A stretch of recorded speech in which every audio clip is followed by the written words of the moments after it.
Good morning. So, really quickly, I wanted to make a video chat where I talk about um, the last component of the portfolio, which is the portfolio essay. Now, you're going to put this portfolio essay under the welcome button. So, um, just keep that in mind. So, when you click on welcome, the person seeing your portfolio should see the essay that you need to write. So the portfolio essay, just some logistics. First off, it has to be between 2 and 3 pages double spaced. So keep that in mind when you are working this week. Also keep in mind that this is the essay in which you argue you need to move on from workshop. So you'll need to do multiple drafts of this. Um, you'll need to make it clean. You'll need to demonstrate all of the techniques that we've talked about in writing workshop in this essay. Okay, so that being said, 2 to 3 pages, the next major thing that you have to keep in mind is in order to demonstrate it's time to move on from writing workshop, you have to do two things. The first is you have to talk about how you have met the plans that you drafted for yourself in your workshop plan, or how your plans have changed from what you originally put in the workshop plan. And that is why it's so important to look back at that document that we created in the first and second week. Okay, so the second thing that you have to do is you have to make a case that you have met the H3J competence. There's a copy of this on the syllabus. I've also put a copy of the H3J requirements down below in the comment section.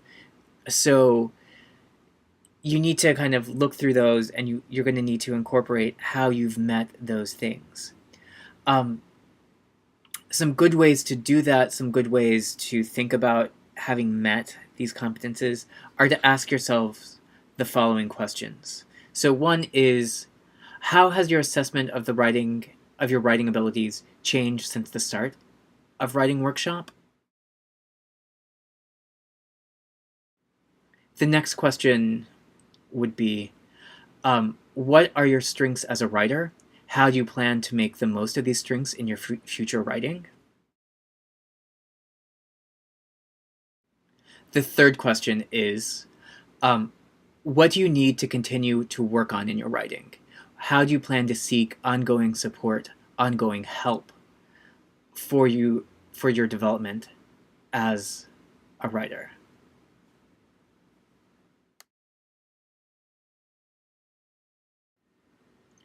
The next question, the fourth question, is what are some specific examples of how you have used revision to improve your drafts?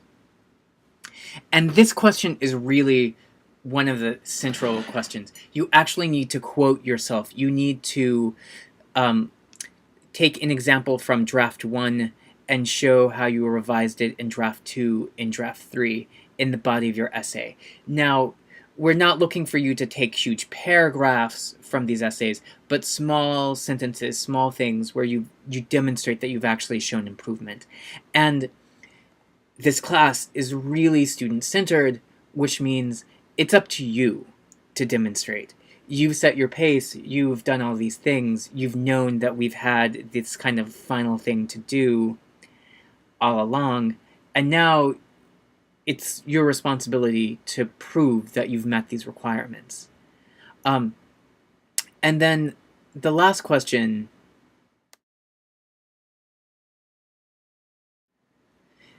is just kind of this very basic question. How have you met your goals? How have you met your writing workshop goals? And again, student-centric means student responsibility.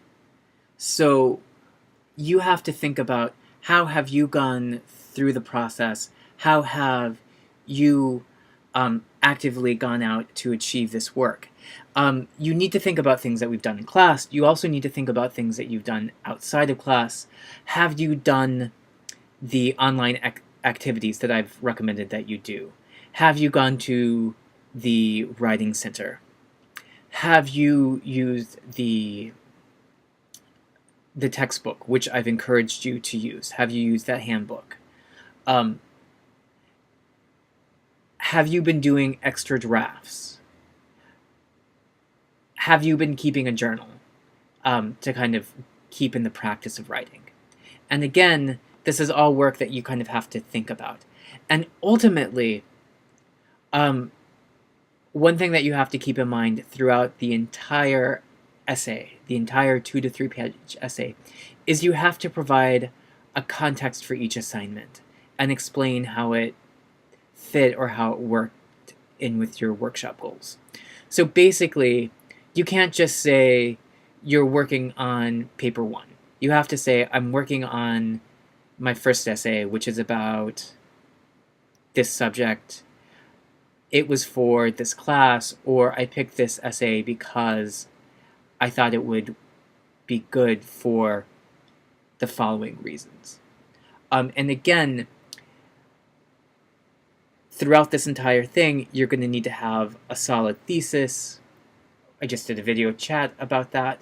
You're going to need clear, distinct paragraphs. This is going to need all of the parts of an essay. And you're also going to need to work in how you've met these goals. Now, if you are on track, this shouldn't be very difficult. It's just going to be kind of like going through, finding the evidence, producing the text, revising the text, revising the text, revising the text. If you're behind, this is one of those things where things are going to have to start snowballing. Yes, this essay is coming at the end. Yes, this essay is something that you're going to have to do multiple drafts on. Yes, this essay is something that you will be working on by yourself for the most part. But this is also the essay where you are proving that you've met the requirements for a writing workshop. You're arguing that you've passed this class. And it is important. So don't just blow this off.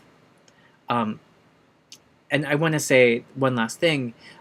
Remember, this is the key component of the portfolio. So putting all the other information in is really important. You can't have a complete portfolio without that. But without this essay, without this portfolio essay, then what you've just put in the portfolio is information. It's not been brought together, and the whole point of a portfolio is to bring things together. Okay. I'm confident that everyone can do this, but I also know for some of you, you are going to have a lot of work to do in the next week. Okay, so just keep those things in mind, and we'll talk soon.